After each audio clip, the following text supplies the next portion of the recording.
what's tonight for? If this team get beat, we in the final four. He's a poor man LeBron, bro, when it comes to trades. It's like, you guys look at, KD went to go down 3 games, it's a quick sweep. Not cap if you want to. Cap if you want to. You know what's in me. When I said that they let James Harden do the same thing and let Kevin Durant do the same thing, and they're essentially letting James Harden do the same thing again. I said Kevin Durant should have took a 50-50 blame, and Westbrook should have took a 50-50 blame too. MJ fade away with the eyes closed. But motherfucking down, you know we are down. I don't have the auto tune, but I can sing, so I can do that.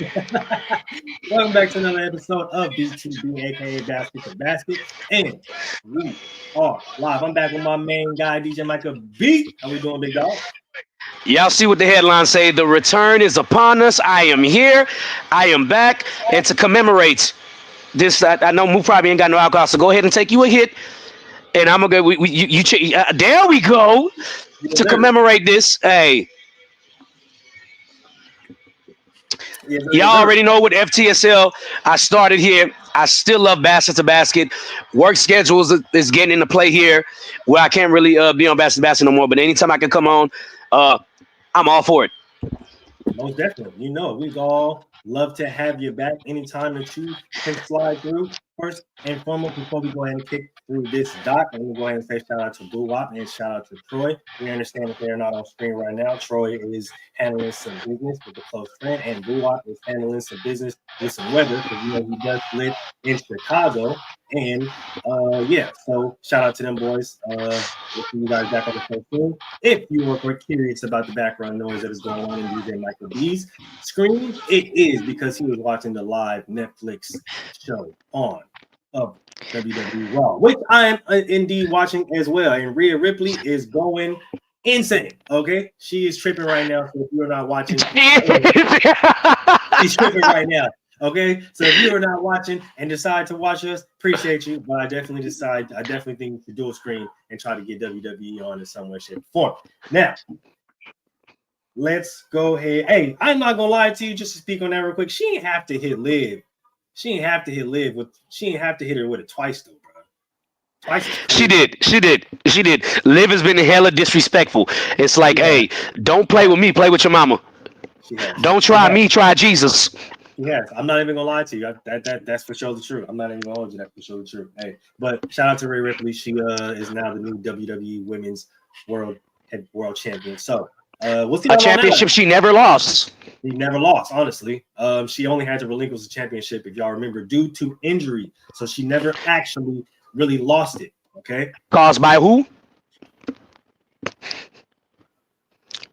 There we go. Liv Morgan. So that's why she hit it with her twice. Okay, because there was a little personal vendetta there. But we are here to talk basketball. So let's go ahead and hop into this doc while we got y'all here. All right. So first and foremost, I'm going with this basketball question, man. All right. Now, remember the rules. We got to answer it at the end of the game. So I'm just going to at the end of the show. So I'm just going to go ahead and issue out the question right now. All right. Championship game. 20 mil is on the line. Pick your best starting 5, but here is the stipulation. No players pre-2000 era. All right. Okay, so I have to ask this then. Mm-hmm. If I choose Michael Jordan or Scottie Pippen, it has to be the version that they were in the 2000s, right? So I will not be getting 33 point a game Jordan. I'll be getting 20.1 point per game Jordan from the Wizards. Unfortunately, yes. And then I'd be getting 12 point per game Pippen from the Blazers. Mm-hmm. A little better, okay. A little better defensively, but a little more focused defensively. But yes, that will be the option. Yes. Okay, bet. All right. So starting off of our amazing doc today, we got the Suns decide to go away from one Nurkic and Bradley Beal. Is this a move that may propel the Suns to a next two more wins, or is this a move that they might be doing to think about moving these two guys? What you mean go away? Well, As in, yes, they're officially not starters anymore. oh, okay, I got you. Okay, okay. First of all, I would just like to be. I want to remind y'all of something, and I think why? Can you hear me still? Yep. Okay, so I think my bad, y'all. I have to oh my god. They'll start early. My bad, my bad, y'all. I do I'm on my phone because my laptop is still in my aunt's house. So I had to DJ over there last night, and I just didn't feel like taking everything. But so I think it's a sign of things to come, and I would just like to sit here and say that on Basket to Basket, we all sat here and said that shit wasn't gonna work anyway with Bradley Beal, Devin Booker, and Kevin Durant. Bradley Beal's not a point guard. Devin Booker's not a point guard. I don't give a damn if he averaged how many of his assists when Chris Paul was out. There's only one basketball to go around. And basically what you got is all rhythm guys. Yeah. So I think it's a sign of things to come. I do think that I think they would trade Nurkic before they trade Bradley Beal because I really just have no idea how high Bradley Beal's trade stock is right now. It's like he hasn't played basketball damn near in 3 years. Well, I mean, and we do got to remember that Bradley Beal does have a no trade clause. I think he's the only one in the league that actually still has one. That's absolutely fucking insane. His agent got to be good. His agent got to be good. But I mean, when it comes to Nurk, they've been talking about moving him for a while. So that this honestly doesn't come to a surprise for me. But with Bradley, it's not really a surprise either. It's more of the fact that they clearly are trying to stay afloat with Bradley, but they're trying to go over the hump by using him as potential trade bait, which I understand because he still can, be a serviceable player when he's healthy. That's probably healthy.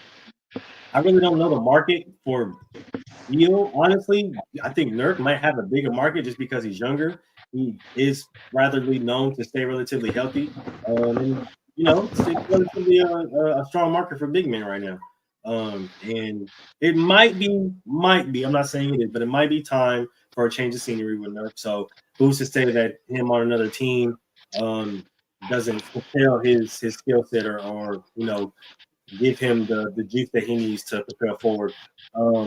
But I'm not too sure about that. I heard that whispers of Jimmy Butler being involved in the trade package with Bradley Beal, which we'll get to a little bit later. But I'm just not seeing any true trade packages or any true packages to where they could piece up. I'm really not seeing any packages at all because he has no trade clause. So I don't understand how they would get by that. But in the event that they do, I really don't see who you can pair up to make your team better and drop a Bradley Beal. It's like, I don't know. It's not really adding up to me. But I mean, it could work. We still got Devin Booker over there, KD. So there is that. But I don't know. I'm not convinced. I think part of the problem. I know they still got Devin Booker and they still got KD, but I think a part of the problem also is. I think it's time for the Suns to move on from that whole group, including, well, maybe not Booker, but I think it's time for the Suns to move on from Kevin Durant too. And it's not saying Kevin Durant is still not a top 15 player. It's just that I don't like the dynamic between Devin Booker and Kevin Durant without a true point guard. It worked because of Chris Paul. Yeah.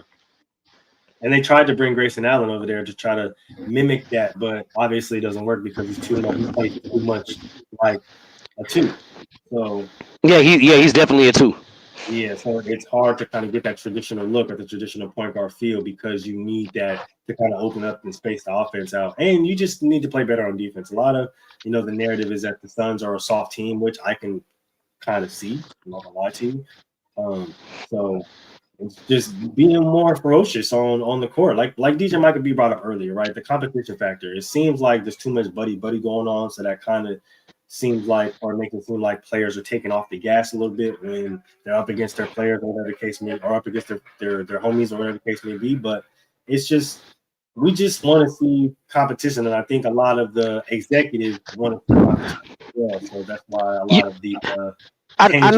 know this is off topic, but well, it's not. It pertains to competition, right?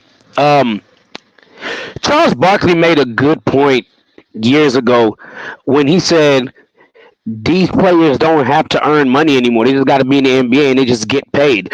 And it's like, I'm here. I'm getting 5 million. I really don't have to work for it. My work was done when I made it to the NBA. And True. because small contracts aren't $500,000 no more. Right, Mel, and that's what I'm getting to, because contracts are 500,000, or they're not 500,000 no more, for you just to be there and be like to make a good paycheck and be rich. All you gotta do is make the NBA. All you gotta do is play for one season now. You might play for one season for a $10 million contract for that one season, and then get cut. But the thing about the NBA is your money is guaranteed. It's not like the NFL. Yeah. So because your money is guaranteed, even if you get cut, they still have to pay you that $10 million contract they told you. And I think it's gotten to the point now where people don't compete because there's nothing to they don't have to compete to stand out to make money. You're going to make money, and then with a lot of them being on social media and getting side gigs just for autograph signs, like, all right, $1 million for me to come to your store and do an autograph signing. They get paid the million, they go, they sit there 2-3 hours, and they go on their way. And thank God that hasn't made its way into college yet, but I feel like college is starting to hit that way too, especially with college football. Because man, dude, it's like this generation is too worried about becoming viral on the wrong side. Like I told Moo before we came on here, if we go to the park and people are filming us playing basketball and I get crossed over, nigga, I got crossed over. So what? It's basketball. It happens. You can't be. I don't care how good of a defender you are. You're going to get crossed over. You're going to get crossed over a couple of times if you just play the sport. Chris Paul been crossed over now over and over again, and we all know this. And Chris Paul ain't changed not once. Like, whatever, I'm still playing defense. Like, it's my job to defend and make sure I play better than you. Yeah, I mean, because we all have a job to do, right? And like Mel said, there's no hunger, there's no fight, right? It's everybody that wants to go out there. And I remember back in the day where the OGs of the league came into the locker room during a lockout, and they were like, "Yo, like this is bigger than y'all." Right? Like a lot of the guys who, don't really get to shine aren't getting paid, basically. So like this is a time where, you had to go out there and earn your contracts. It wasn't shit that was guaranteed. It wasn't that you can go out and make $1 million or $5 million or $10 million as like a minimum.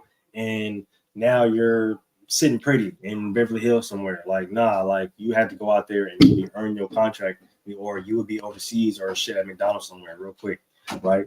So, and it was a time where they weren't as patient with injuries. Right. So, like, you couldn't get signed as a rookie or as a second year, as a third year, $15 million contract, and boom, you get injured in your rookie year, but your signing bonus and everything's all guaranteed. And now you're injured rookie year, second year, third year. Picture Zion. Right. Like, Zion would have been out the league back in the day. Right. Ben Simmons too. I don't understand how Ben Simmons still has a spot in this league. Ben Simmons as well would have been out the league back in the day, right? So it's just a lot of the times you see that the competition factor is lessened, and a lot of people tend to go softer on the game because they already got their paycheck, they already got their money. You know what I'm saying? It's all guaranteed. So it's like boom, it hits the account. Like a lot of this shit, especially signing bonus, it hits the account right there when you got it. So a lot of these guys tend to take their foot off the pedal, but it's like if y'all have a team to compete. It's just y'all aren't competing, honestly. Like, let me ask you this: do you think, and the NBA is starting to become a failing product? Like it really is. Like I don't know if there's any way. trust the process. Yeah, and hey, they said trust the process. MB did say 3 years. I don't know if there's any way to save the NBA right now from becoming a 3-point contest with no defense. Honestly, bro, I wish I had like a way to be like, nah, like there is, but it's like it's hard, bro. It's hard. Defense is low, right? Like nobody really takes defense anymore. We don't have anybody that really like takes pride in defense anymore, right? And like you said, the league is becoming more of a 3-point league. And like I really wish I could be like, yeah, bro, like even with the emergence or the slight emergence of, you know, some people not being able to shoot the three very well, being able to really capitalize on the mid-range game, like, or really capitalize on running offensive sets and getting to the basket. Even then, bro, like it all gets, you know, shit overlooked by a barrage of threes at the end of the day. So, like, it's hard because they got to really. I feel like with it. I feel like Kobe has the best explanation that he said. I think it was 2019 or 2018. I forgot. Kobe was on the pod. It might have been All the Smoke. Kobe said the problem he has with the NBA today is that people are playing accidental basketball. And it is a fantastic explanation. He was like, there's no offensive sets. It's give the ball to one of your guards, let them dribble around, drive to the basket, and then kick it out to hopefully one of their people get open because they're collapsing and playing zone defense. So you're playing accidental basketball. It's where you just collapse the zone and then pass the ball to somebody that's open and pray to God that he makes the three. And analytics have really killed the game of basketball to the point where it's like taking a 2-point mid-range jumper is the worst shot you could take in basketball. And I'm just like, no, it's not. It can't be the worst shot you could take in basketball. And the reason I know what the analytics say, mathematical wise, analytics say is the worst shot you could take in basketball. But if you're telling me I can have a closer shot to the basket than a 3-point shot, and I'm more consistent with that shot, why the hell would I keep taking the three? Especially if it's like, a more high percentage shot. It's crazy to me how many coaches now, and I kind of credit Mike D'Antoni for this crap too. That's true. The 7 seconds or less offense was predicated on Stoudemire and Mary and trying to dunk the ball or get layups at the rim, and Steve Nash, Rajah Bell, Joe Johnson, whoever you want to plug in during that time frame, just shooting threes. That's a good point. That's a very good and point. it's very aggravating because Mike D'Antoni regulated when he came to Houston.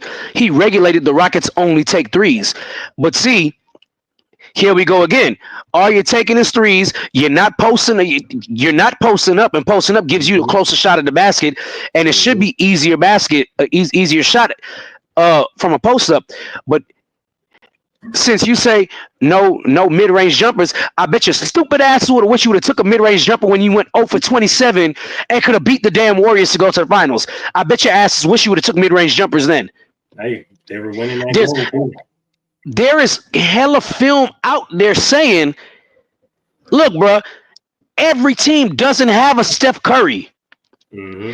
Every team doesn't have a Damian Lillard. Hell, half the league can't shoot as good as Dame Lillard, and Steph Curry is even better. Yep. I just don't understand it.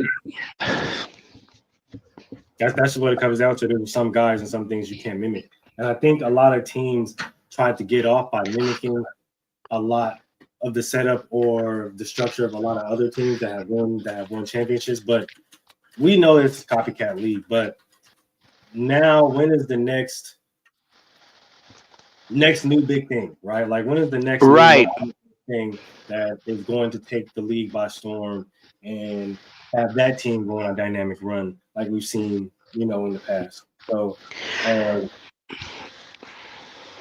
it's going to be interesting, man. I tell you that one thing, especially going forward with the Suns before the trade deadline. It's very annoying when somebody like Joel Embiid gets the ball and there's a small guard on him, but he'd rather shoot a 3-pointer than backing this dude down and just going over the top and getting an easy bucket. A lot of guys don't take advantage of mismatches nowadays, and them taking advantage of a mismatch is a height advantage. So, which means, oh, well, I got you on the perimeter, so I can shoot over you because you're a smaller defender. But it's like, no, bro, kick that rock, right? To reposition yourself into the paint and get that shit on the block, and then go to work. See, like, we recap. When we're doing the game recaps, the classic games. Remember, Phoenix and Houston.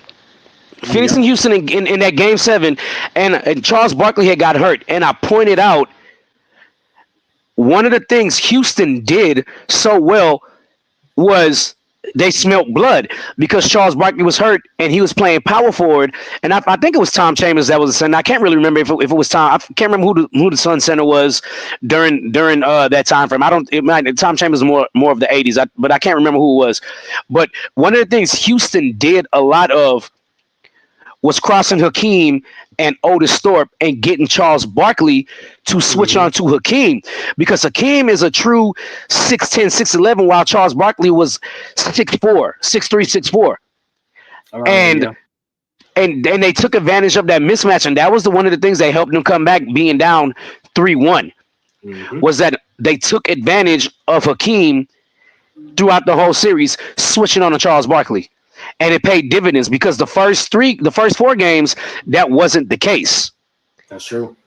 They weren't doing it, and then Rudy made that scheme switch to make Charles Barkley have to guard Hakeem, and then they won 3 in a row and came back and won, and that was the biggest switch of the series.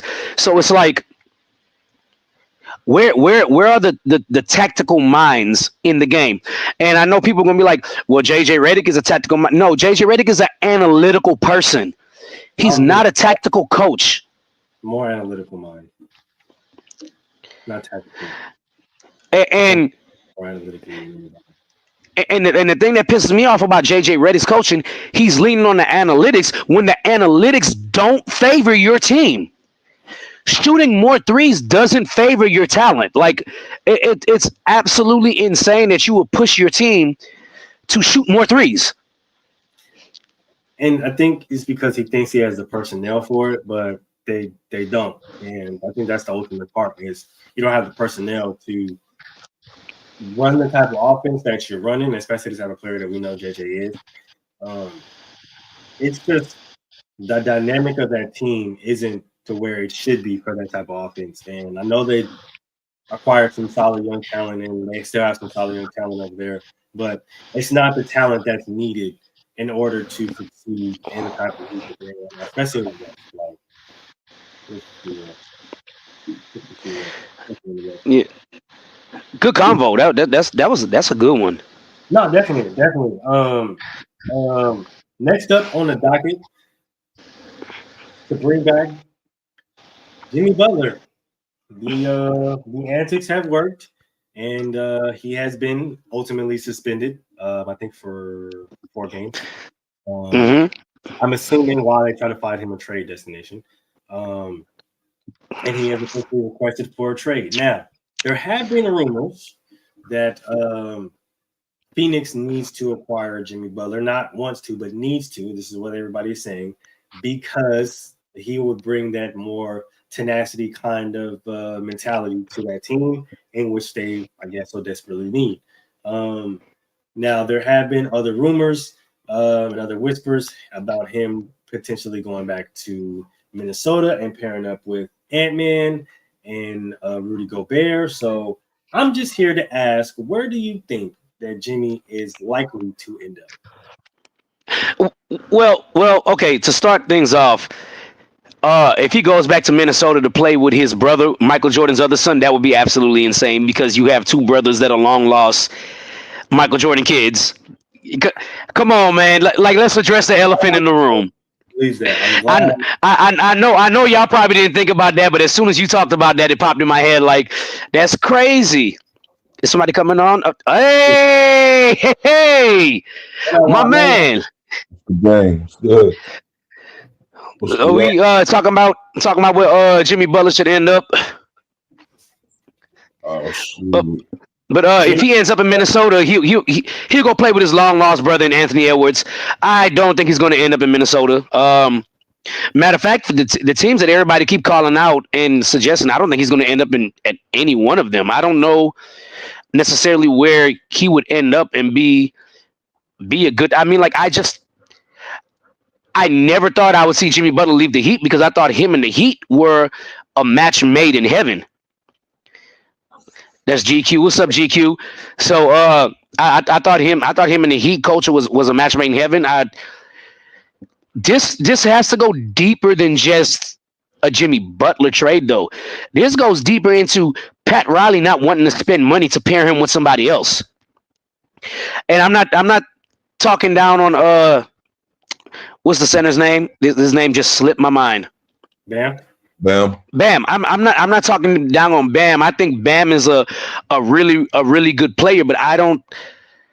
As long as Bam is playing center, I think he's being underutilized because Bam is 6'10", and having a matchup against 7 foot, he has to take the toughest defensive assignment and has to turn around and be the second player on, or the second best player on offense as well, which does take a lot. I don't care how young you are, it takes a lot out of you.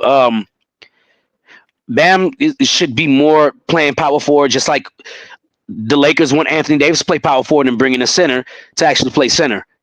But man, I have no Moo. This is the only question. Like, I've been thinking about this all day. I don't know where Jimmy Butler would be a good fit. It was rumored the Rockets were looking at him. I was like, the Rockets aren't going to break up their young core. Minnesota might be looking at him, but who are they going to trade out of Minnesota for Jimmy Butler? I don't think Pat Riley, because Pat Riley is known to be more like the Boston Danny Ainge. He's known to swift people for players. True. And finding underutilized talent. So like I don't know where he would end up. I don't know who's willing to part ways with a young player that has star potential right now when the league is literally like, no, we're going young and we don't really care much about the vets. Now the Phoenix thing is interesting. But I don't think they would trade Bradley Beal. I don't think Pat Riley would want Bradley Beal and Nurkic for Jimmy Butler at all. I don't think Pat Riley would want Bradley Beal because Bradley Beal's always injured. He done lost too much leverage though. That's the problem. He has. That's the thing about when the star come out and say you don't want to be there no more. You done lost the leverage now. Mm-hmm. So he's going to have to get, probably something that he don't want, but it's going to probably be some expiring contracts, some things of that nature. Like, it's just what it is. Like, you're not going to get a lot for an aging star. Jimmy Butler is 35 years old. It's pretty much like a wrap far as like you fleecing the team for him. You can just get some solid back for him. You're going to start over. It's just what it is. You got to start over. When you lose Jimmy, you got to start over. Kind of like you still got cornerstones. You got Tyler. Still got Bam. You got cornerstones, but as of right now, like, you're not going to fill his void. So you're just going to have to kind of do it organically. You got to hope guys take another step in their game, stuff like that. But it's I think Jimmy would be perfect. I'm not thinking Minnesota because you're probably going to have to give up Julius to get him. But with Julius, I don't think Julius is fitting in as well as they thought Julius would fit in Minnesota either. It's a little bit of everything. I don't think they necessarily thought he was gonna fit well in Minnesota, because he don't bring the team what Cat was bringing ultimately, which is that 3-point. Yeah, I like Sacramento. That's a good spot. Ah. But you probably have to trade DeRozan for him. But if he go, do you run the same risk of running into what he ran into Miami, where you have a you have Sabonis there, and you kind of run into the same scenario with Bam. It's like Sabonis isn't a superstar to be paired with. He is an all-star, but if it's Sacramento, do you think Jimmy Butler is the missing piece? Because you're probably gonna have to trade DeRozan, That's cool. and that's kind of working backwards. No, you got Fox and Sabonis. That's the thing. It ain't just Bam and hopefully Tyler Hero. You got a legit star in De'Aaron Fox, and you have a legit star in Sabonis. And I think Jimmy could be like that piece that take them a little bit further, just based off of what we know of Jimmy, like that competitor and stuff like that. He could be that missing veteran that team could use. I mean, honestly, that's not a bad spot because when you look at the Kings roster, giving up a DeMar DeRozan wouldn't be for Jimmy Butler wouldn't be a bad move, and you pair that with the De'Aaron Fox with obviously Sabonis, but you also have a Malik Monk coming off the bench when he's healthy, who can easily give you a solid 20 to 25 off the bench. You got Trey Lyle, who's works on the boards, gives you solid work from the 3-point. As well. Keon Ellis is developing into a young defender and somebody who the Kings can rely on. So it's like, I honestly see if that were to be a move that were to come out or a narrative that will come out, I honestly would probably see that one making the most sense. As far as Jimmy Butler going to move and being able to immediately help out a team, especially a kind of young, pretty young team in the Kings. Like, they're not too young, but they're young enough to the point where they can still benefit from a veteran presence like Jimmy Butler. Like my thing is, when I'm looking at him wanting to be moved in the situation, it's like I'm trying to put him in a situation where it's like you have a win now opportunity to win a championship, because Jimmy done been to 2 finals with the Heat and carried them all and carried them there. So it's like, for me, of course, I think he would fit in with Sacramento fine. But for him, it's like, if you go to Sacramento, do you think Sacramento becomes? I don't think Jimmy thinks him going to Sacramento will make them a contender. I still think, okay, see, there's still at least 3 teams in the West that are still better and have a better opportunity. So that's the only thing I worry about, is him going to a team that he legitimately doesn't think is a contender. But how many teams, like, that's the problem. Like, not a lot of places that needs, like, quote unquote, his services. Right. But I think Sacramento would be the one team where, at least if you go there, you got the if you don't win now, you at least have next year 2 more years with this young core. Versus you go to Phoenix and Kevin Durant's 37, you know what I'm saying? Devin Booker's 30, whatever. Like, that's just not that's promising. Like, who's to say that Devin next year won't be like, I'm ready to go? How old is Jimmy? 35. 35? Yeah. I'm thinking another good spot, Milwaukee. That's where I was leaning towards. You try to package up a middle trade or something like that to get them down there, you know, like something like that. That's a win now situation for Jimmy Butler right now. Like, I'm not mad at that either. I think the Bucks would be a good fit, because him and Giannis will be locking up anything on the outside. They'll be locking up. My only issue with Milwaukee is, like, what would they trade? Like, Chris Middleton would definitely have to be in this trade for Jimmy Butler. Yeah, most definitely. And are you ready to part ways with Chris Middleton because you don't think yes, I know logically yes, but there are some teams out there that will stick by their players because of, like Steve Kerr did it to a fault with Klay Thompson until Klay Thompson finally left. And Mook can attest to that. He did. So that's my only worry. Is like, yo, we hadn't had a championship in 50 years. This guy right here was one of the pieces. And I mean, obviously they moved on from Drew, but Drew wasn't drafted there either, and he didn't have the tenure. He didn't have that tenure with the team that Chris Middleton has. True. So that's the only thing I'd worry about if they're okay with just trading Chris Middleton. They must be okay with not winning another championship or another. Yeah. This That's a man. fact, though. What the fuck? It's time for him to go. I like him. Fuck him. Yeah, honestly, it's just that time. The writing's on the wall, especially when it comes to Chris. Yeah. Not saying he's not a serviceable player anymore, but it's just about that He time. definitely ain't worth that damn contract. No, definitely not. It's just time but it's definitely just time to move on from him and see what else you can get that for him that could help you move on and potentially play into the championship. I do like the Milwaukee thing. I think the only thing with Milwaukee is like now you have two aging superstars and a superstar that's approaching the wrong side of 30 now in Giannis. But Dame and Jimmy are getting to the older side. Mm-hmm. So if you're going to win, you got this year and next year, assuming that Jimmy can still keep up his play from this year into next year. And I know now players do stay superstars longer, but who's to say LeBron is the anomaly. Who's to say that Jimmy can keep up this play like Steph Curry has and LeBron has and Chris Paul has? Which the Spurs wouldn't be a bad option either if they didn't have to give up young talent, but they're going to have to give up young talent to get him. And I don't think Greg would do that. Well, I mean, they have the young talent to give up in San Antonio. I'm not going to lie to you. As far as a few young guards, maybe a few young forwards or whatever the case may be, that I think they can do that if you come up off that. Well, we obviously know that it won't involve, Wemby or maybe even Chris Paul, but I think if you can come up off of what is his name, Champagne or Josh Champagne. I know there's a few other guys. I think Keldon Johnson is still up there.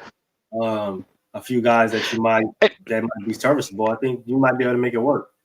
And part of the reason why I suggested the Spurs is that I think Chris Paul and Jimmy Butler have the same mindset. They're both aging superstars, and neither one of them have won a ring.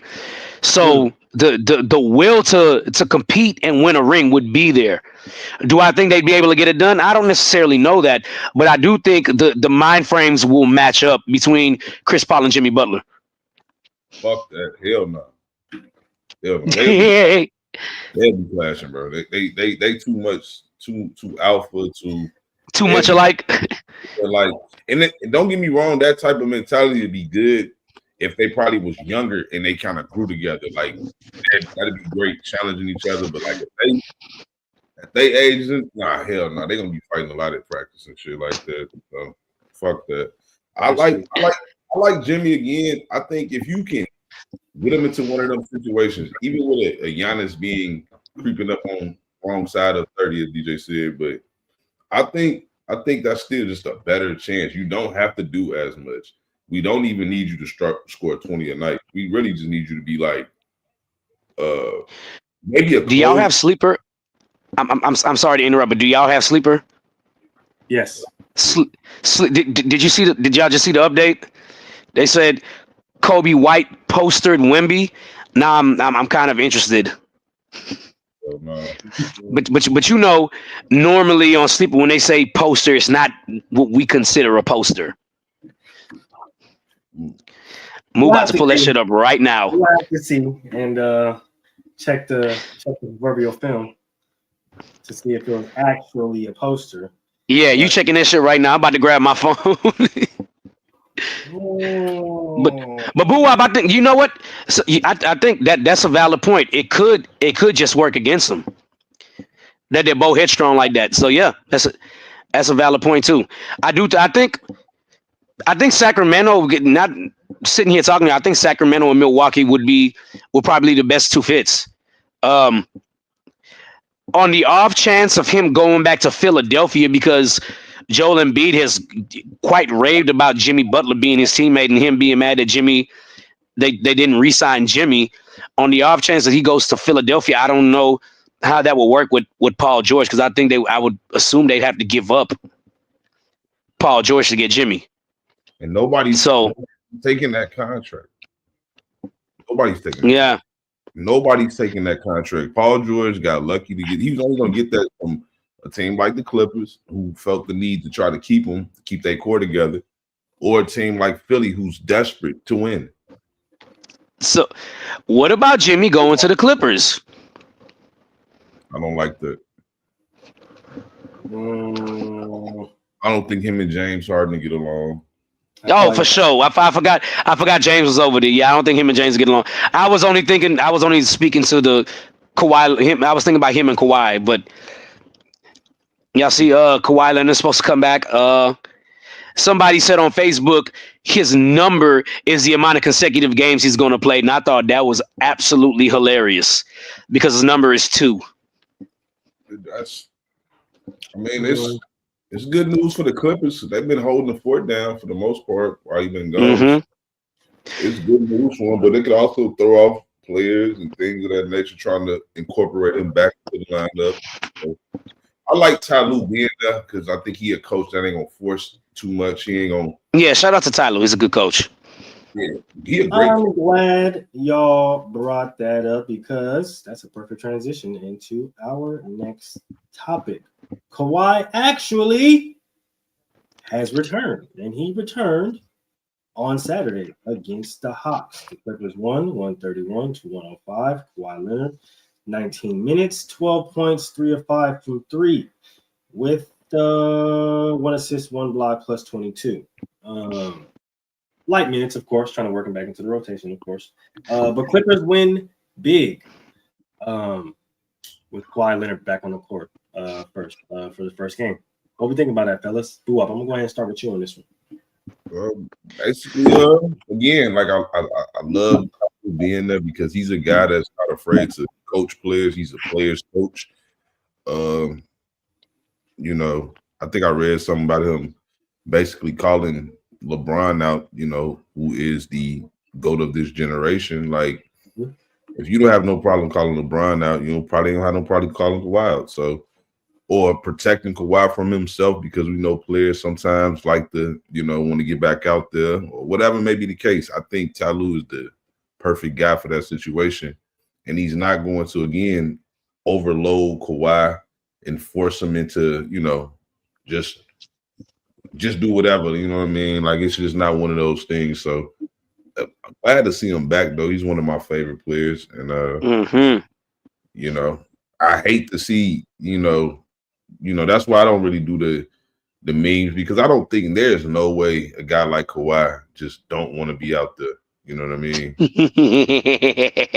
That comment is funny. I'm sorry. No, good. Like, I can't see it. You know what I'm saying? Him not wanting to be out there. Yeah, fair point, DJ. How we feeling? Man, look, I echo what Boo-Wop said. Kawhi has been one of my favorite players. I tell people all the time I am a Houston Rockets fan.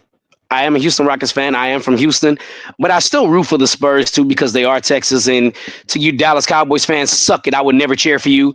But it's a feel good moment as a fan to see one of your favorite players come back and 12 points in 19 minutes with 3 of 5 shooting from 3. That's for somebody that's been out for quite some time. That's very good. To this day, I still hate Zubac. Is it Zubac? No, not Zubac. What's the guy that used to play in Atlanta and then played on Golden State that slid under Kawhi? Oh, you talking about Zaza Pachulia. Or Steven, they say Pacheap shot. I still hate him to this day because Kawhi was giving them niggas the business in the playoffs in that first game. Kevin Durant couldn't do nothing with that man. I was like, this is the series where Kawhi proves he's the best player in the NBA. Off of a cheap shot to slide underneath him and make him hurt his ankle, and that led to where we are now. He never quite fully recovered from that. And Kawhi is one of those, he's not really a what if, but he's like we saw the potential and we saw what you could do and saw how great you could be. And then we never got to see how much better you could get. But we also know you were a superstar. You did have your superstar year.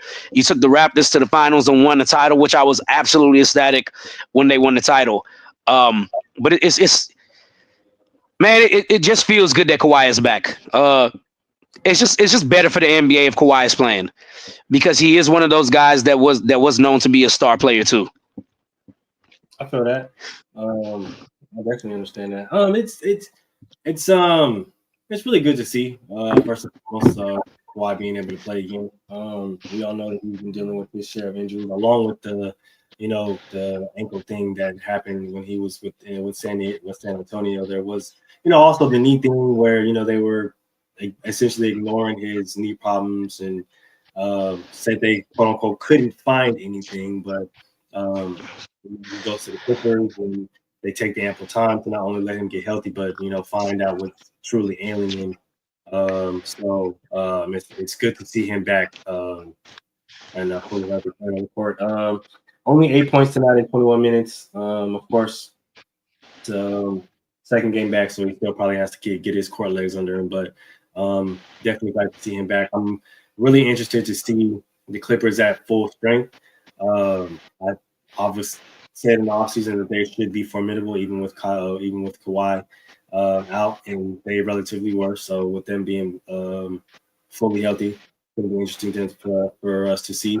I think Buap definitely makes a good point, though. It's with Kawhi, and the Clippers. He's a lot of people do call him a players coach, but he is a players coach that coaches players, like Buap said. And I think a lot of people kind of overlook that, especially when it comes to Kawhi and the Clippers, because looking at the outlook of the team, when a guy like that goes down, they're probably not supposed to be as successful as they are. So that only attests to his caliber of coaching and what he brings to the table and what that team can be when they're at, like I said, full caliber. James Harden, he's averaging, solid 22, 23 points right now. Norman Powell has been cooking. I know a lot of people. Norman Powell has been cooking. Right. I know a lot of people have been trying to involve his name in trade talks, but I don't think that the Clippers let him go per se. I think that they probably try to piece up some other players to acquire somebody if they feel like they need to. But for the most part, it's just good to see a guy that we haven't seen play basketball in a while. What? I'm sorry. Hulk Hogan just came across the screen. I didn't expect that one. Yeah, no, you're good. I'm watching the same thing. You all good. I already know what happened. We watching Raw on Netflix. That was absolutely that's not one thing I expected to happen. They ain't gonna lie. They've been cooking with the since they transitioned to Netflix, man. I don't know. Might be something in the water, but they've been on their shit. It's good to see. But moving on to our next topic on the dot. We have some greatness going on in Chicago right now. And I'm not talking about the Bulls, unfortunately. One Derrick Rose is getting his jersey number retired. The number one will be in the Raptors and the Shy. As we have a current and one of our most loved Chicago residents on the screen, Buap. Trying to kick us off with this, man? Man, what an honor, right? I mean, as I always say about Derrick Rose, like he's living every boy that ever hooped in Chicago's dream. Well, he lived it rather, obviously, you know what I'm saying? And it's just an honor to watch that, to see that the love that the city got for him. You know what I mean? Like it's like Joe Kim said, the man took the city with him everywhere he went. Like Chicago never left, from Memphis back to home to New York to Minnesota. Like he just was him. And a lot of players wouldn't have bounced back the way he did. I mean, to have that high that he had, that MVP, the youngest ever, to back-to-back MCLs, ACLs, and for him to still, you know what I mean? Like, obviously, he never returned to the man he was, as far as on that court, but off the court is what I'm most impressed with. Just seeing how he gravitates with the younger players in the league as the OG now, and he's always giving back since he was a young dude. Like, and now it's just he's just listen to old interviews from, like, you could just tell the man's evolved as a man, and it's just great to see. Definitely. DJ, how we feeling, man? Man, look, I'm absolutely ecstatic that they're going to retire Derrick Rose number and he goes up there with Jordan. Matter of fact, let's call it right on the wall. All-time starting five featuring Derrick Rose, Jordan, Pippen, Dennis. Bro, and you can put Orlando Ruridge at center for the Bulls. That's a freaking lineup, bro. Man, dude. I didn't watch him in high school because I didn't know who Derrick Rose was in high school. But starting with his days at Memphis, and Derrick Rose lived every kid's dream, bro. Like, he went to college, then he got drafted by his hometown team, became an all-star, became a superstar in his hometown, became MVP, youngest MVP ever, like Boo Wop said. Unfortunately, they ran into the Heatles, and that title eluded him. But man, that he's just a poster child for resilience. We all watched the story, and we all seen him bounce back and go to Minnesota and drop that 50-piece game, and then get the game-saving block at the end. That's stuff legends are made of. I am a big Derrick Rose fan. A lot of people in his situation would have gave up, and that's where his resilience came in.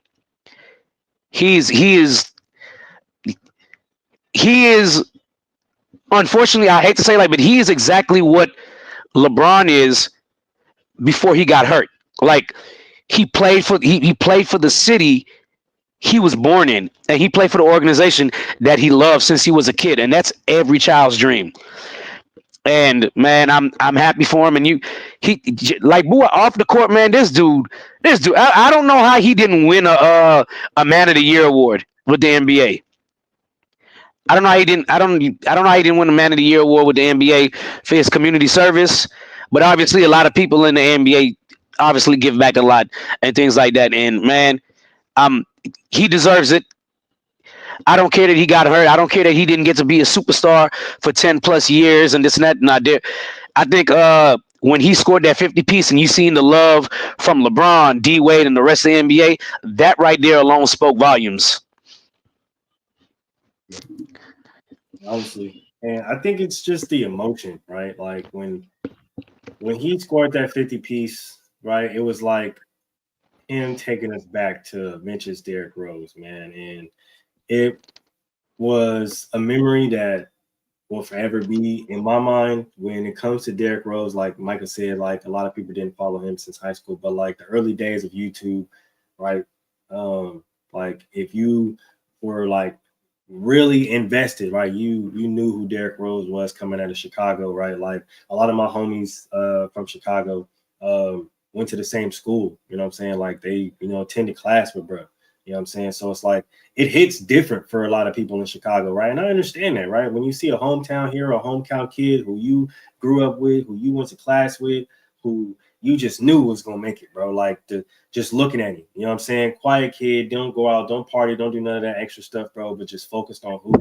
And especially in the environment that we all know that a lot of, young black boys grow up in, especially, Derrick Rose being in Chicago. It's like, to see him make it in the city that he grew up in, by the city that, or by his team that, he loved and revered, and since he was a kid, it's like, that shit hits different for just athletes in general, right? Like, because that's, like I said, it's every athlete's dream, bro, to really be seen and be drafted by the team that you admired, the team that you grew up loving. So to go back to the stadium, to go back to the arena, and be able to tell your kids, be able to look up in the rafters and point to your kids like, yeah, that's, you know what I'm saying, that's my number right there. And then being able to go down the street, right, go down the block and be like, yeah, this is where it all started, right?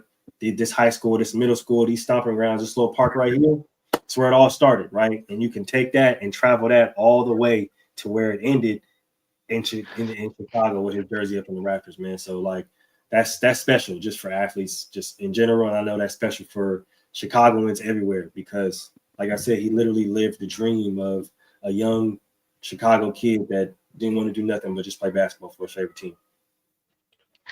I also say this.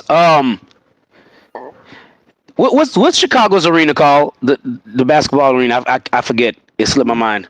The United I didn't hear what you said. You cut out. United Center.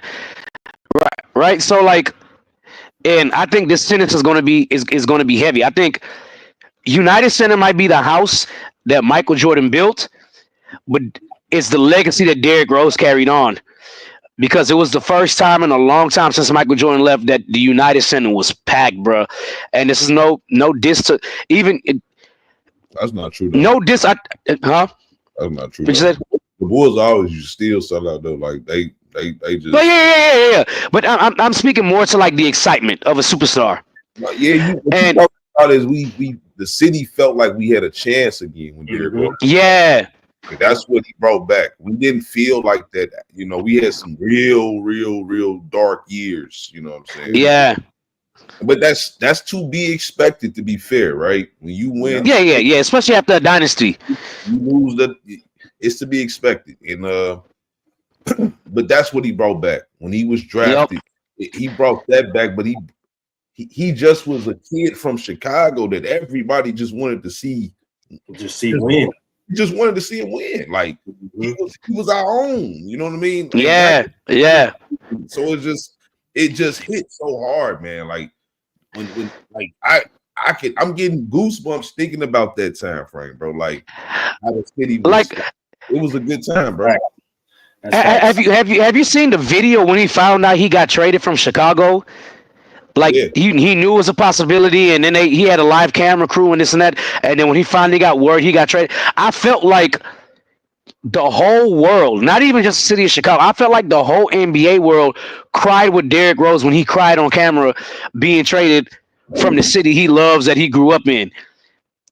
I feel like everybody cried. And that's not entirely true though. I can tell you, like it was. That's what I hated about the city at the time. Like it was the mixed feelings because you had people that's so caught up in their team first, right? Mm-hmm. They want to see the team win. They felt like they tasted it a couple of years ago. We was tasting it. We was so close, but D Rose get hurt. But then if you remember, you know, it was a lot of talk around. He should have came back, and you know, is he, you know what I'm saying? Like they was questioning his injury to a degree, questioning it. Was he taking too long, whatever. But same thing they did with Kawhi in San Antonio. Yeah.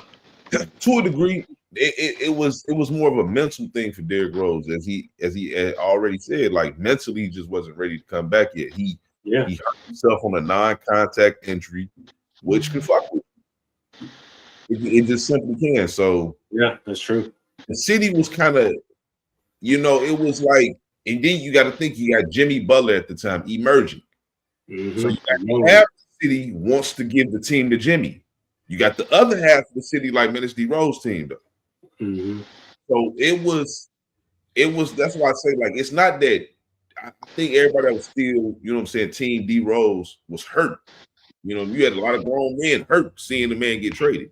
For sure. But you also had some people, quote unquote, relieved because now they feel like the locker room can finally have their one alpha leader. It's no clashing of Jimmy and Derrick no more because they were clashing a little bit. You know, it is what it was. You know, it is what it is. And I don't. That's the one thing I just didn't like. You know what I'm saying? I felt like the people turned on them too soon. They really did. Forever, and I don't know how y'all feel about this.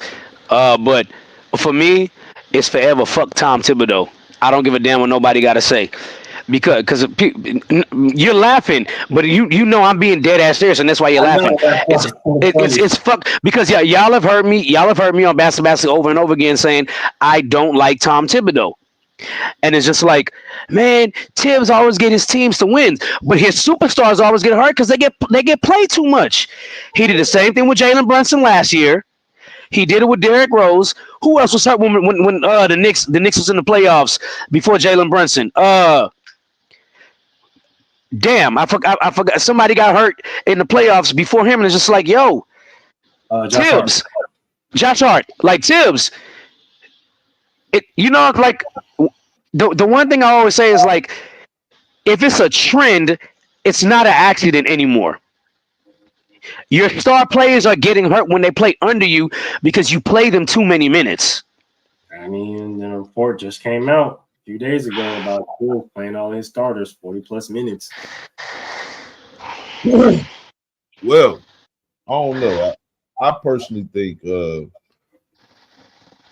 in that particular situation, that just was something that was unfortunate. I mean, could he add, you know what, Derek, because he was banged up that season in particular. He was banged up. He had missed a few games throughout the season. I think he played. I think that was a lockout year. Well, that was a second time tearing his ACL, right? No, that was the first time. No, the first time. Yeah, I think that was a lockout year. That was 2012. So they played 66 games. Derrick Rose played 38, maybe 40. Yeah, he did come back in the playoffs healthy. Yeah, or supposedly healthy. But the thing about it again, it's nothing you can do. Like when that type of situation happens, bro. Like he done had them multiple times at this point. Like he just got bad knees. It's just obvious. Like he got right. But that's what I'm saying. You as a coach, and we just finished talking about this with Kawhi, with Ty Lue. You as a coach, knowing that you're supposed to protect the player from themselves. Hey, you can't tell me you thought that about a fourth-year player though. Like his knees is that bad. You can't convince me. But it wasn't his first time like missing time because of his knees and stuff. So you as a coach, I just feel like you got to do a better job at protecting your player. He missed them games in the regular season. I believe it was turf toe he had or some ankle shit going on. It wasn't no injury. It's hard at that time. But okay, go ahead, Moo. At that time, I will say it was kind of hard to really gauge the technology that we were going to, come into, right? Because at that point in time, medicine and technology wasn't at work to where it is even now, right? Like an ACL tear, PCL tear. Yeah. Now it's a lot different than it did even back in the day when Derrick Rose experienced it, right? Like I think for the time that it happened, it obviously impacted him a lot differently. But trust me, as somebody who's had the injury, themselves, it impacts people a lot differently. I just think that when it comes to fatigue on extremities or the body parts such as the knees, it's hard to really gauge that as far as where he was at the moment that it happened, right? Like if it was like a super extensive, like super crazy season, like then I can kind of understand, but like I don't know. I understand DJ's point though, because there is a lot of talk and a lot of fact around Tibbs, overplaying his players, but I don't think that necessarily has to do with D Rose's injury. I just think like what I've said, it's unfortunate. Shit, that's what happened to me. Shit, you go up, non-contact injury, you come down, and shit happens. You know what I'm saying? So like, and I can't really necessarily chalk that up to fatigue. It's just shit, a bad angle, I guess, at the time. But I do think that there could be a point with both statements, because we've seen it, right? We've seen the fatigue that it takes on the players, especially in the Tibbs run team, and we've also seen a guy that is fully healthy and it looks like he's about to take over the world, and fortunate happens. But here's my thing, right? We do this a lot on this podcast, right? We talk about how the game has changed, right? True. We also talk about the things that we miss about the old, the old game, right? The physicality, things of that nature. You know what I miss? guys playing 40 plus minutes because motherfuckers been playing 40 plus minutes. I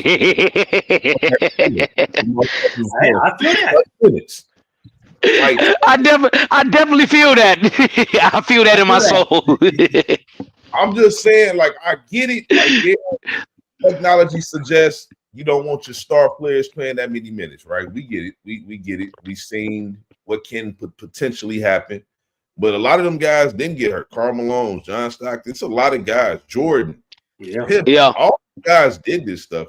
They played through their injuries because we all know injuries is a part of it. Now, I'm not talking about you play through something as severe as a, you know what I'm saying, a tear or something like that. But I'm just saying injuries is part of it. Later on in the playoff, as the season progresses, when the playoffs start, more than likely, if you're not completely out, it's some type of lingering injury going on with you. Yeah, that's true. It's something going on with you. Everybody's playing through these same things, right? What to me, again, what happened with Derrick Rose was unfortunate. We've seen star players be in games down the stretch where the team's up, but they're just playing because it's game one of the NBA playoffs. Mm-hmm. It happens. It just was unfortunate. And again, with Gibbs being an old school player, an old school guy, his mentality, I'm going with my guys, right? True. He gonna rock with his guys. Aren't that deep. I hear you on I do hear you on that, but there's also the factor that when it happened, Derrick Rose shouldn't even been in the game because they were up by like damn near 20. No, they was up 10. Like 10. Yeah, okay. They were up they were up 10 with the game already sealed. And that's the next part, and that's kind of the next part too. What annoyed me with Thibodeau, because Tibbs, and I'm not saying he's wrong for doing this, but Tibbs will leave his starters in with 2 minutes, 1 minute left, and you know the game is sealed. To me, that just still sounds like we're looking to blame somebody. I'm not saying you particular. I'm just saying again, right? I can go to plenty of playoff games where you're going to see a LeBron James in the game, a Stephen Curry in the game of a game that they're clearly winning, that they clearly can go to the bench. They just don't get hurt. Yeah, and see, I've never personally, I've never agreed with that. So like that's personally for me, I've never been like, why is Steph in the game? And because every minute you're out on the court, you're risking injury. You could be up by 20 and Steph is still in the game with 2 minutes left. I'm like, yo, take these niggas out the game. And it's not. I'm not saying it's only Tibbs that do it, because other coaches do it. But personally, for me, I'd be like, yo, take this nigga out the game, because something potentially can happen. Yeah, but I'm saying though, like, it's just still common. Like, it's just the only thing we're doing is that we're looking to blame Thibodeau. Like, it's your fault because Derrick Rose got hurt on a non-contact injury. Like, I don't. Oh yeah, I'm always blaming Tibbs for that. I'm not even gonna lie to you. I'm always blaming Thibodeau for that. That's kind of nasty, bro. I just felt like, I remember watching the game, and in that juncture of the game, I was like, take this nigga out of the game. Take Rose out. Take Noah out. I remember watching it. Was like, okay, y'all got this game sealed. Take them out.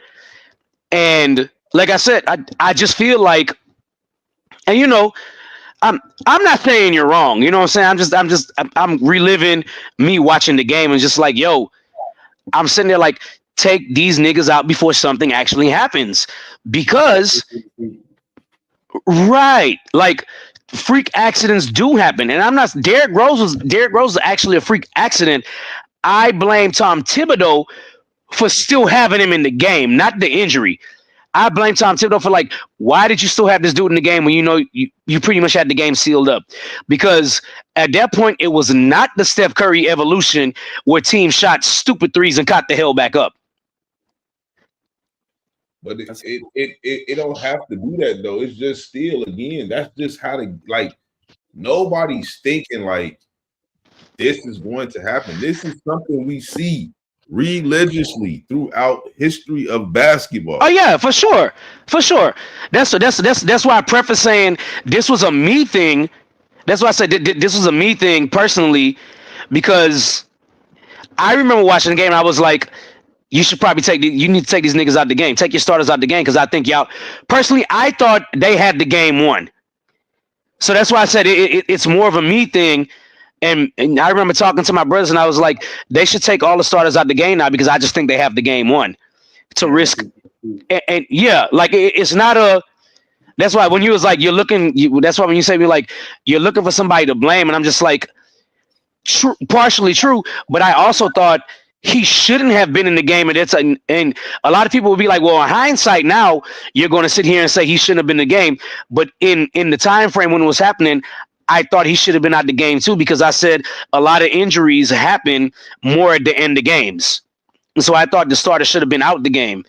And that's me just reliving how I felt during that moment of I just thought he should have been out the game. And then him having an injury, I was like, damn, man. And I just sat here and said they need to take the starters out the game. That's just me personally, how I felt during the time. For kids.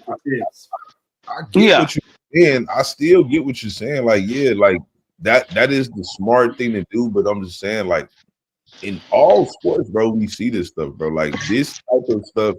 Now, I would suggest you probably, if you got the game more sealed in a contact sport like football, yeah, you want to get the starters out the game.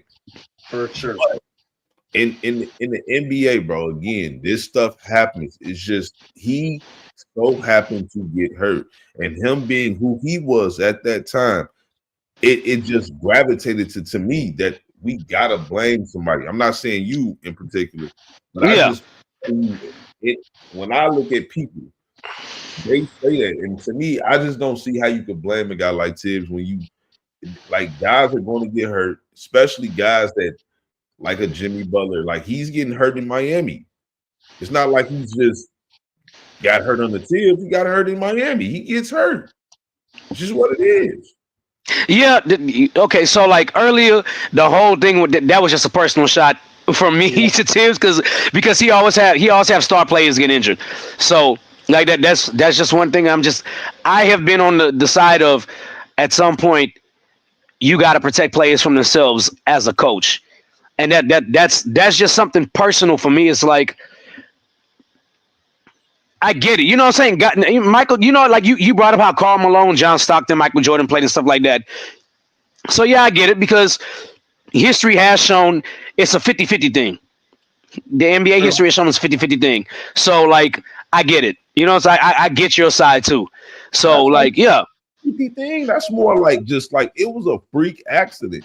Like, right. Accident. It was an unfortunate accident.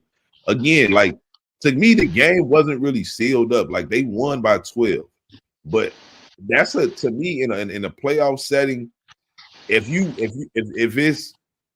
up 10 with 6-7 minutes to go, and then we're still up 10 with 4 minutes to go, like that's not really like a lot can happen in 4 minutes. So for sure, game is over with.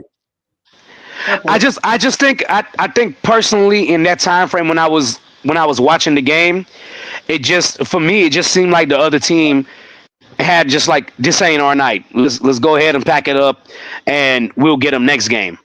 And there are opportunities, or there are situations like that. Right. So that's more of what I'm speaking to. With I thought they had the game sealed, just based on me watching the game in that time frame and feeling like they felt the team that lost. Who the fuck were they playing? Good Lord. The 76ers. 76ers. Right. So I just felt like the 76ers had kind of just packed it up for the night and knew it wasn't their night. No, that was a gritty team, bro. Like they played. Yeah. Of course it was a gritty team. I'm just saying, like I'm just saying personally, it just felt like probably that they hadn't given up, but I just felt like they couldn't come back and win the game that night. Just watching the game and see how everything transgressed was like, yeah, I don't think the 76ers have a chance to win this game tonight. Once we got into that far into the game, and that's why I say, yeah, you're right. It was absolutely a freak accident. But I also thought Tibbs could have called it a night for his starters at that point too. He could have possibly took Derrick Rose out. That's the problem though with a lot of Tibbs teams. He don't have nobody outside of his one superstar star. Yeah, that's true. That part is absolutely true. For shit, sure. He's always building defensive units around one star. That's what he does. So it's just a tough. That's facts. Yeah. That's true. That's true. That's a good ass point, but I'm not gonna lie to you. That's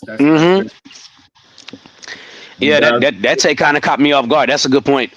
But that's if you just look at the history, them guys gonna get wore down because they don't lone offensive man on a defensive team. Yeah, it just keep happening the same way. You had Derrick Rose it happened to. You had Jimmy Butler it happened to. You had fucking when he gets to New York, Julius Randle got hurt. It just keeps happening to him. Jalen Brunson got hurt. And that Knicks team was super hurt last year. They just was losing. Yeah, they were. Yeah, true. That's all true. Hey, I mean, you're gonna have to play the starters 40+ minutes. We ain't got no fucking team. Shit. Yeah, that is true, and that's you know what? Now that we're sitting here talking about it, that's kind of an indictment on the GM of the team or upper management of the team. It's like you got to make a move to get your star player help. I'm not saying that the Knicks were a bad team, but they did need that second star. Very true. Yeah. I think that's fair. They got it now though. Yeah, for sure. For sure. I ain't gonna lie. I ain't gonna lie about that one. All right. Move. This match is crazy, bro. This match is crazy. This match is actually insane, bro. Like I'm glued. I'm glued in. But before we get up out of here and wind down, right? We have our question of the day. Now, Buop, I understand that you wasn't here for the question of the day, so I'm gonna go ahead and reiterate that, and go ahead and get that off before we get up out of here. So, question of the day, right? Championship game, $20 million on the line. Best starting five for the 20 mil, but the catch is no players prior to the 2000s. So nobody from 2000 to now, or no players before the 2000s. Yeah, no players before 2000s. And part of the catch here is you get if like how Jordan was on the back end of his career. If you were to pick Jordan, you're getting the Washington Wizards Jordan. You can't have the Jordan from his prime in the 90s. Mm-hmm. Okay.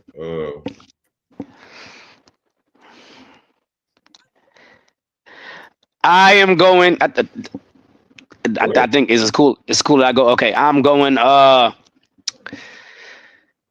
And yes, I am a product of the 90s, and I'm gonna have a lot of 2000s players on my list, and I don't care what the audience has to say.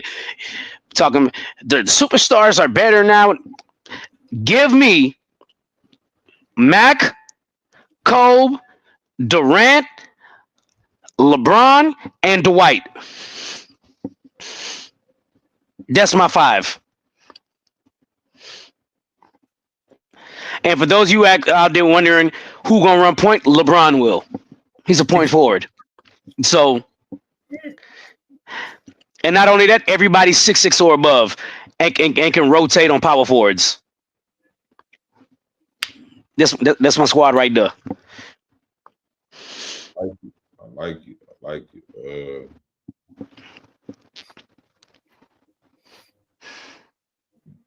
Give me Steph, me Kobe,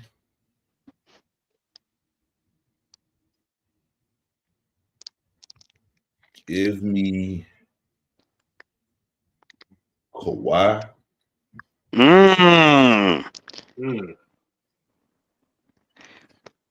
Give me at my 4.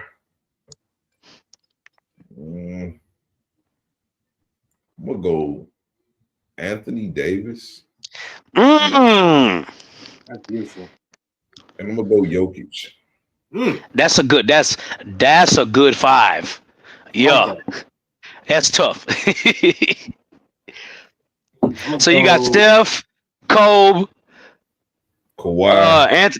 Kawhi, Anthony Davis, and Jokic. Jokic. That's tough. All right.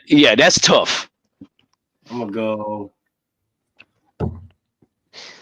go Steve Nash. Mm.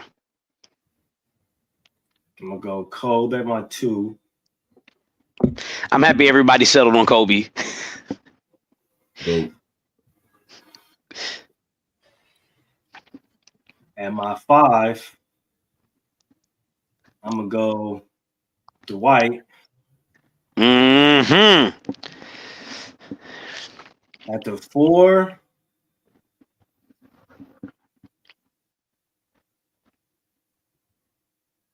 I'm gonna go ahead and take Timmy at the 4. Hey. I'm gonna take Timmy at the 4, and then I need a really solid 3. I'm not gonna lie. I'm gonna go KD at the 3. Yeah, I figured you was going to go KD.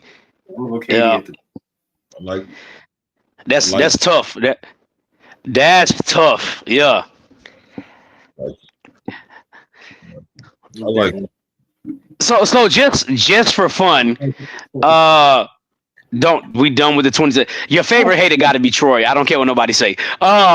Just for fun, I'm going to take Jamal Crawford as my 6th man. Jamal Crawford as a 6th man. I like that. As my 6th man,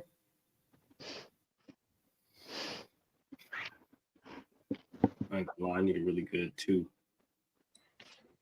off the bench. It'd be crazy. Matter of fact, nah. I'm gonna go ahead and take Steph as my 6th man.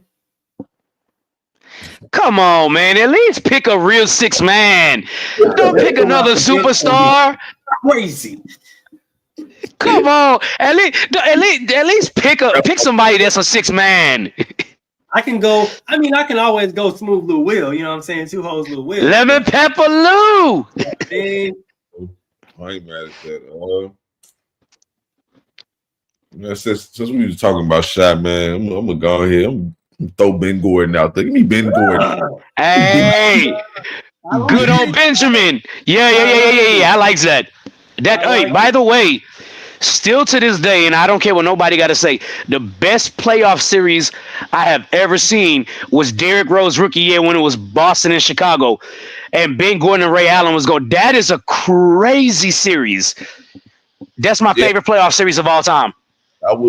That's what I mean. Like for the city, man, that was the start right there. That playoff run, seeing Derrick Rose become like just blossom right before our eyes, bro. Like, bro, Derrick Rose became a superstar in that series.